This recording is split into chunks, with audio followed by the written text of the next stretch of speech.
আসসালামু আলাইকুম। আমি আছি সোনাহাট জগন্নাথ হাট রসুন পেঁয়াজ হাটে। আজকে শুক্রবার।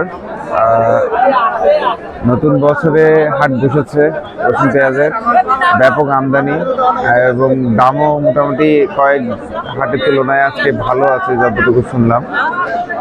আজকে হচ্ছে দূর দূরান্ত থেকে ব্যাপারীরা এসেছেন, তারা দর কষাকষি করছেন কৃষকদের সাথে। সরাসরি কৃষকের পণ্য ব্যাপারীদের হাত থেকে চলে যাচ্ছে ঢাকার এবং দেশের বিভিন্ন প্রান্তে। তো আশা করছি এই বাজারটি স্থানীয় কৃষকদের জন্য বেশ লাভজনক হবে। কৃষকরা সরাসরি তাদের পণ্য বিক্রি করতে পারছেন।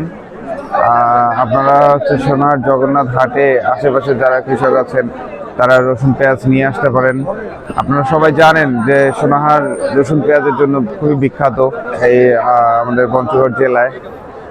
তো আশা করছি স্থানীয় কৃষকরা বেশ লাভবান হবেন এই হাটের মাধ্যমে। সবাইকে ধন্যবাদ, ভালো থাকবেন, সুস্থ থাকবেন। আসসালামু আলাইকুম।